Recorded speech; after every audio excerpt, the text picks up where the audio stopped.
let's do that. Finish the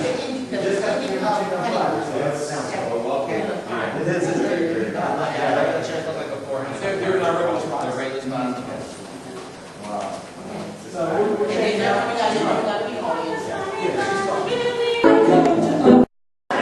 It was symbolic. We actually had the ribbon, we had to cut the ribbon so you could get out of the exhibit, not into it. So a little bit backwards. We are so thrilled to see you all here today. The American Library Association came up with this idea a couple of years ago that they would work with an organization called Next Book, and I'll read you the description of Next Book in just a second, to produce 3 traveling exhibits about Jewish culture. And we had a choice of which of those 3 we would like to do. So we sent some emails out to some people who are on our advisory committee and asked them for their advice. And here are the 3 choices we had. An exhibit about Maurice Sendak, the children's author who did Where the Wild Things Are. We thought about that, but we thought, every librarian's going to do Where the Wild Things Are. That's just like, it's an author, so that would be too easy. We thought about, the next one was Emma Lazarus, the poet who wrote the sonnet that is on the Statue of Liberty. And we put that question out to our advisory committee, and as was quoted in the paper, Rabbi Gutman emailed back and said, why don't we do the musical and have a little fun for a change? And so I really still wanted to do Emma Lazarus because I just love the fact that she's a poet who worked for social justice, was an immigrant. But can we get a round of applause for Emma Lazarus? For Emma Lazarus.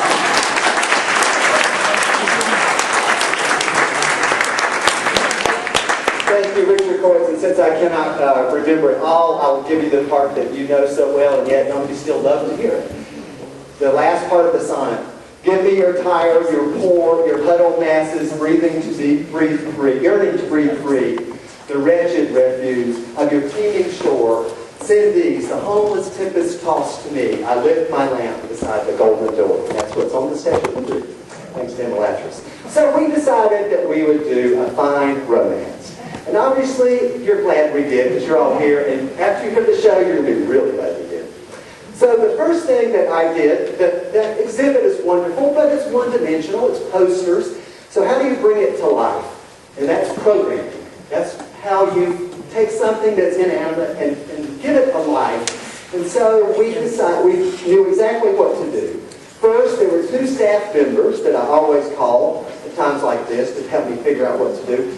One of them is Beth Sheffield, you'll hear from her in a minute. And the other one is Ron Hedden, who's probably working in the back somewhere. And Ron is our go-to librarian for music, films, and lots of other things. And so you have hopefully picked up a calendar.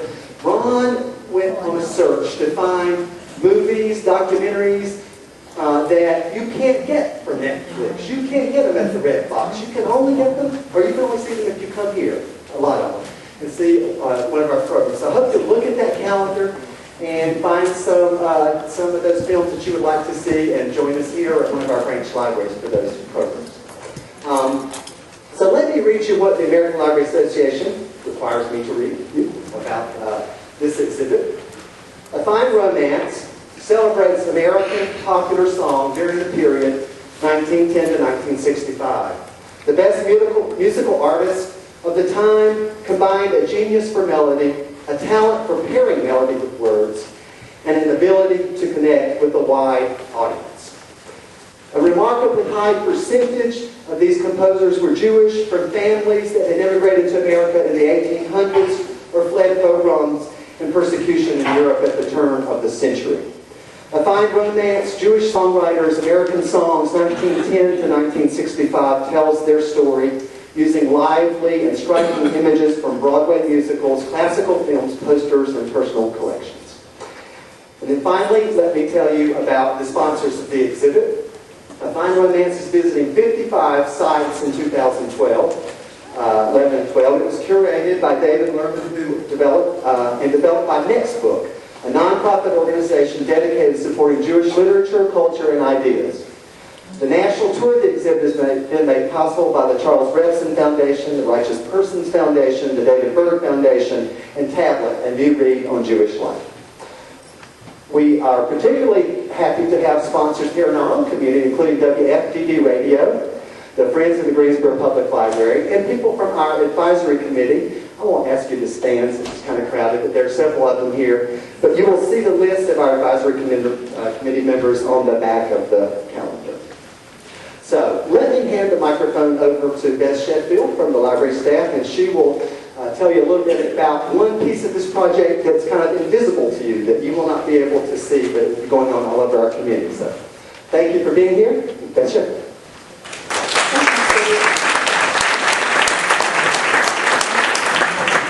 Well, when we got this project, we really thought it was a wonderful complement to our adult programs. And one thing we've been doing for several years now with Poetry Month is a program called Life First, which reaches out to senior citizens and connects them with literacy, and also helps with memory and recall. So we are engaging lifelong learning with this project and taking this wonderful show that you're about to see on the road to several senior sites, including several of the lunch sites for Adult Center for Enrichment, and the Bardolph Center and Temple Emmanuel are two of those sites, and the Shepherd Center of Greensboro. Well, we're also going to work to engage a new generation and take this to the newcomer school. It's a public school where the immigrants come to when they first come to the United States, and also to the American Hebrew Academy. So we're working on engaging generations on this wonderful American songbook. Our first senior program was just this past week at Beth David Synagogue, and after the program, a young gentleman with a World War II hat came up to me after the program, and he said, you know, I'm 95 years old and I knew every song. And that's when I knew that this program was going to be a success in our community. It's really engaging. Feel free to sing along. It's really heartwarming, and thank you. And please come to the public library, join the public library, make sure your library card is current, and check out some books too. Now I'll turn it over to Mitchell Summers. Mitchell and I worked together on the One City, One Book project when we did Diarrhea Van Frank did a wonderful program with the center, with CTG.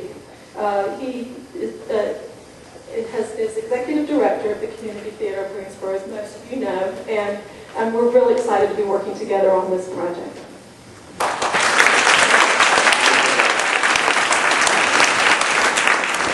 First question I had was when Steve and Beth contacted me. They said they were looking for somebody to put on a Jewish Broadway review. I said, why are you calling me? But after we met, we got very, very excited. And they asked me to make a few comments. You know, actually, some of my comments are really more questions, because I really don't have the answers.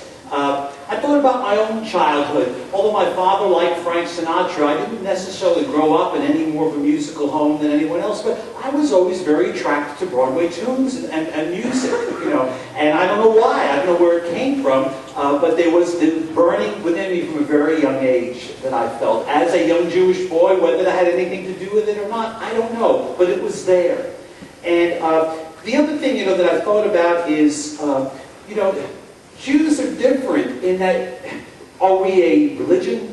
Are we a heritage? Are we a culture? Are we an ethnicity? And the answer is yes. You know, so it's a little bit more complicated and more textured than something. So again, I don't know why. I mean, were Jews the only ones that came to the United States during the turn of the century? Of course not. We had many Christians who came, and of ethnicities you had Irish people and English people and German people and Polish people and Italian people, all kinds of people. But there was something about the Jewish people that were very attractive and obviously also had the ability to create this amazing music that was filled with everything going on from off-Broadway vaudeville, burlesque. I thought sometimes, you know, about within the Jewish families, a lot of times when I speak to people, I'll find out they had an uncle who was a cantor, or their great-grandfather was a rabbi. So we had a lot of singing and chanting in our culture, but again, so did many, many other religions and cultures. So I don't have the answer, but the reality is, when you think about it, it's just almost shocking when you think about such a small percentage of our world's population is Jewish. Such a small percentage of our United States population is Jewish, and what a huge percentage of the entertainment industry and Broadway in particular is dominated by Jewish lyricists and composers and directors and choreographers and musical directors and performers. It is. I don't really know why, but it is.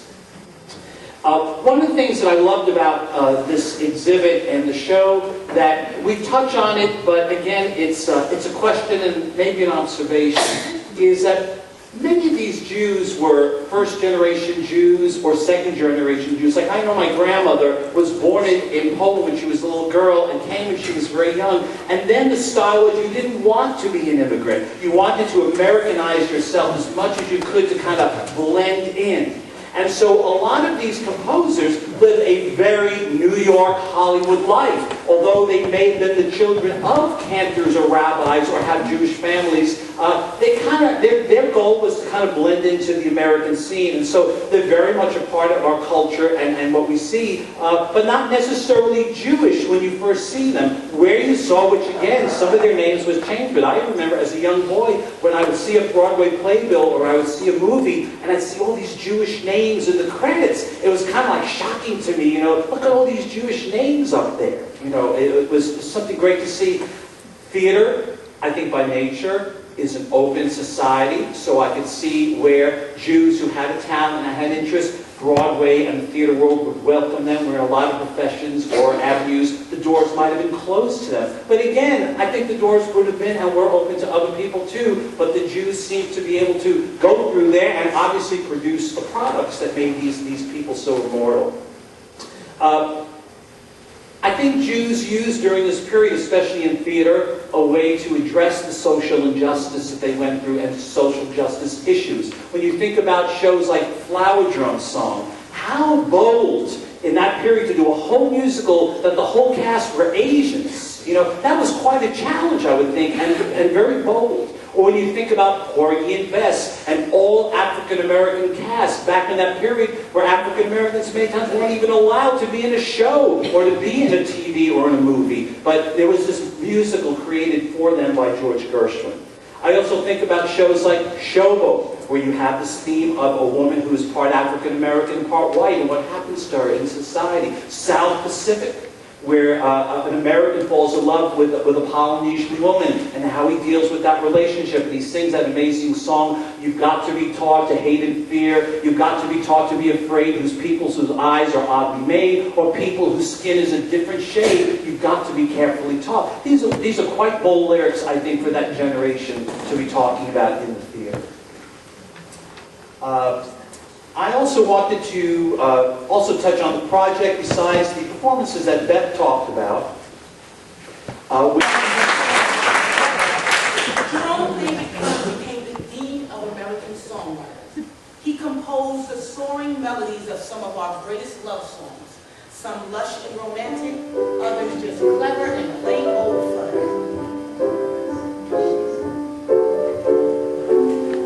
I'm a cat, I long for adventure. Some things can make my heart beat the faster. What did I long for? I never really knew. Finding your love, I found my adventure. Touching your hand, my heart beats the faster. All that I want in all of this world is you. You are the promised kiss of springtime that makes the lonely winter seem long. You are the breath of evening that trembles on the brink of a lovely song. You are the angel glow, lights a song. The dearest things I know are what you want. Someday my happy arms will hold you, and someday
That's why the lady is a tramp.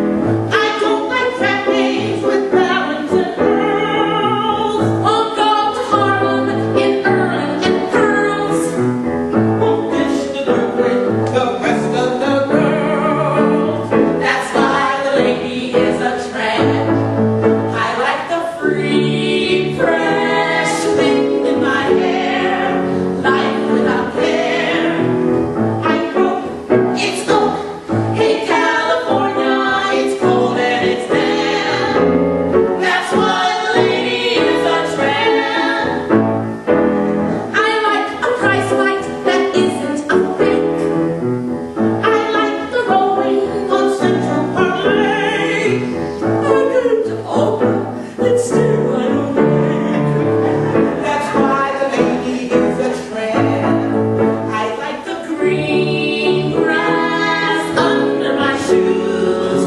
What can I lose? I'm fat, that's that. I'm all alone when I lower my lamp. That's why the ladies are trapped.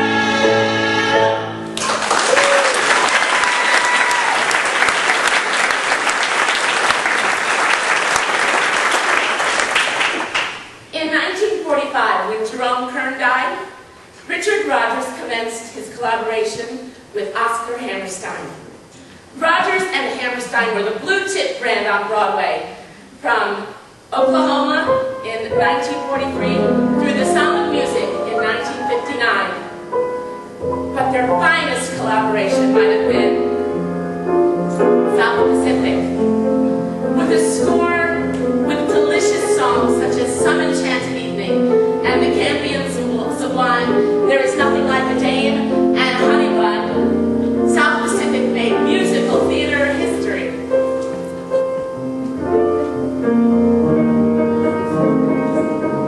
Now I know you know this one.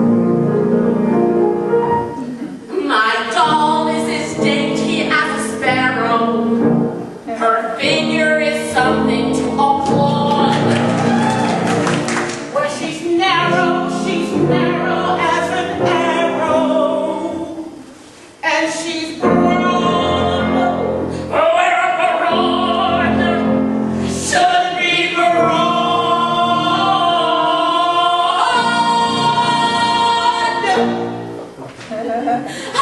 101 pounds of fun. That's my little honey bun. Get a load of honey bun tonight. I'm speaking of my sweetie pie, only 60 inches high, every inch is packed with dynamite.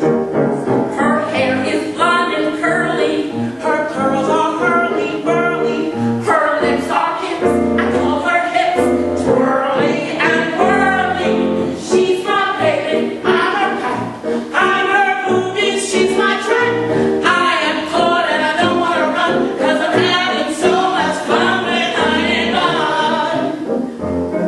101 pounds of fun, that's my little honey bun. Yeah. I'm speaking of my sweetie pie, only 60 inches high, every inch is packed with dynamite. Her hair is blonde and curly, her curls are curly-curly, her lips are hips, I call her hips, twirly and whirly. She's my baby, I'm her pet, I'm her booby, she's my trap. I am caught and I don't want to run, 'cause I'm having so much fun with honey bun. She's a cookie who can tell you're done and being funny. Sally, put your money on my honey bun.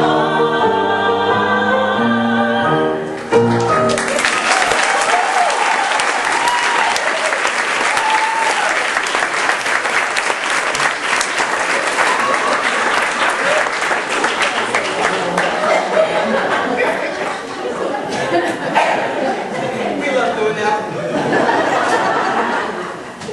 Creating musicals in an integrated manner of showboat. Rodgers and Hammerstein's musicals not only confronted racism, integration, and the rise of Nazism, but they also created memorable tunes that reflected love, family, and friendship in a spirit of optimism that we still love to sing today. So get out your song sheets, clap along, sing along if you know the songs, but most important, have a ball. We put them on about every other chair, so you have to share. And every other one. Pass one down there. Pass them down at every other person.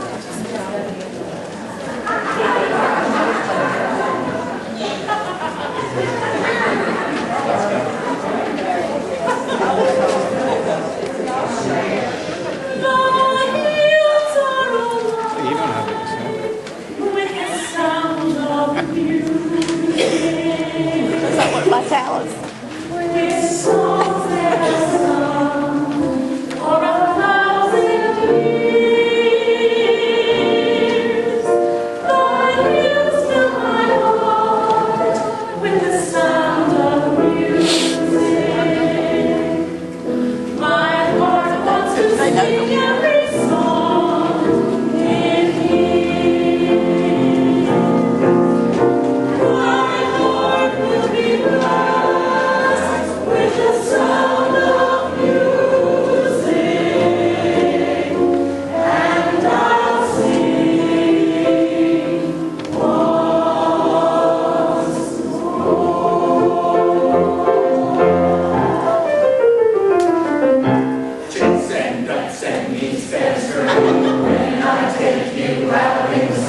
We got mangoes and bananas you can pick right off the tree. We got volleyball and ping pong and a lot of dancing games. What ain't we got? We ain't got games. Getting to know you, getting to know all about you, getting to like you, getting to hope you like me, getting to know you, thinking I way when I sleep. You are precisely my cup of tea. Getting to know you, getting to feel free and easy. When I am with you, getting to know what to say. And you know this, suddenly I'm bright and breezy because of all the beautiful and new things I'm learning about you day by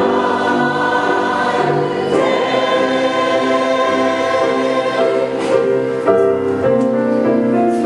I go to the hills when my heart is lonely. I know I will hear what I heard before. My heart will be blessed with the sound of music, and I'll sing once more.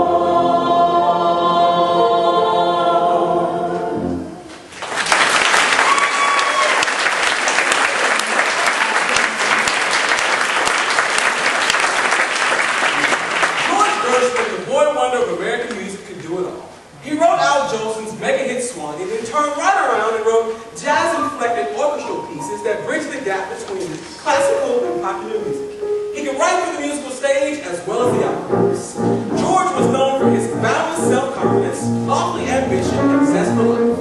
In the 1930s, it wasn't an A-list Hollywood party if you didn't have George the piano. I got rhythm, I got music, I got my men who ask for anything more.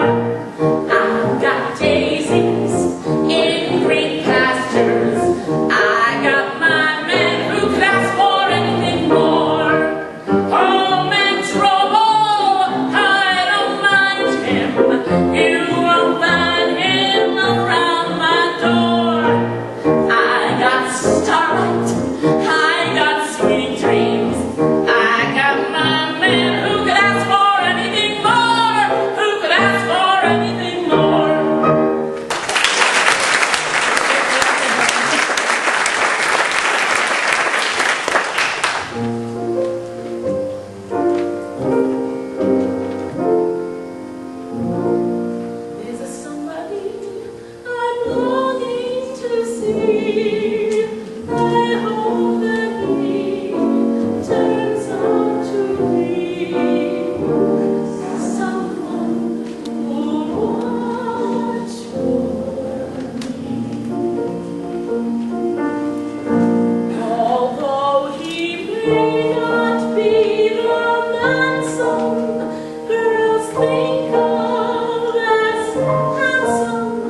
songwriters and African-American musicians have often been noted.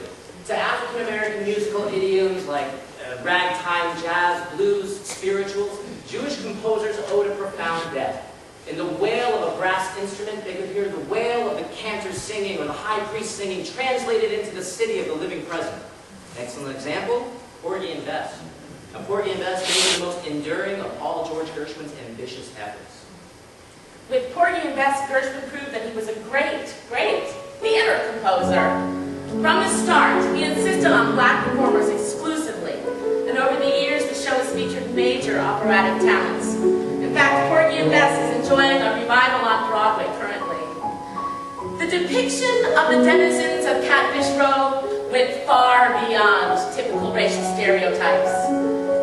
The characters were superior to their roles because they expressed themselves with magnificent music, and because their conflicts and aspirations were universal.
Once in a lullaby.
of Kern Berlin, Gershwin, Harold, Rogers, and Arlen do more than survive. Their genius has made them immortal. Without pretension, the songs chronicle our culture and our history. More than anything else, the American Songbook is a testament to our great Jewish composers and lyricists. They are a monument to the idea of the American romance, as conceived and celebrated by the Jewish songwriters who captured that feeling.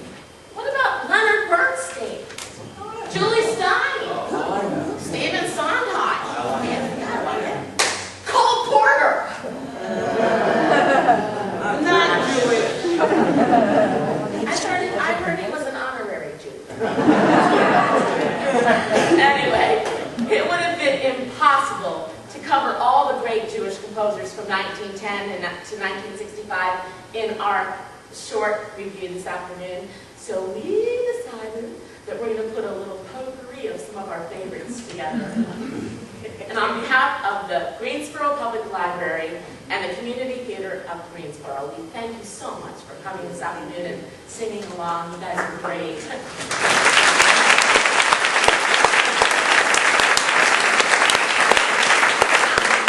We want you to go check out a book. And then we'll see you at the theater.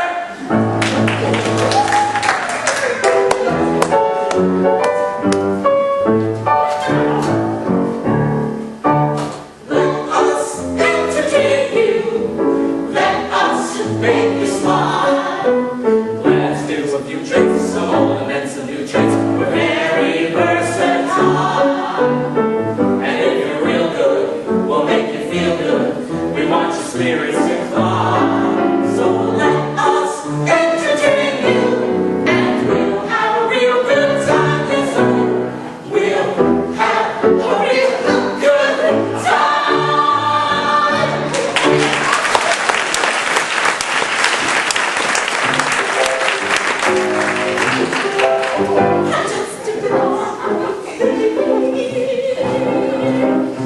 Learning how to sing and dance. Waiting for my one big chance to be in a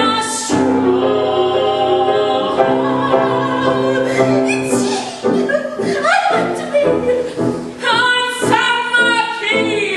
Oh, twinkle lights, a spark to pierce the dark.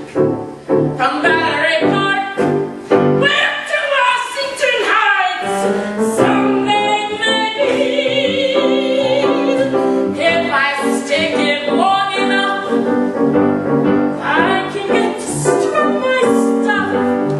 I'm working for a nice man like a St. Elder Weissman in a great big Broadway show.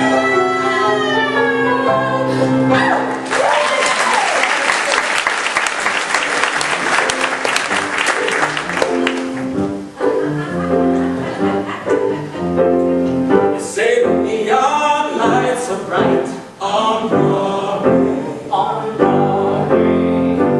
You say there's always magic in the air. On Broadway. When you're walking down the street and you ain't had enough to eat, the glitter runs right off and you're nowhere. On Broadway.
Luck be a lady tonight. A lady doesn't leave her escort. Isn't fair, isn't nice. A lady doesn't wander all over the room and blow on some other guy's dice. So let's keep the party polite. Never get out of my sight. Stick with me, baby, I'm the fella you came in with. Luck be a lady. Luck be a lady. Luck be a lady. Tonight.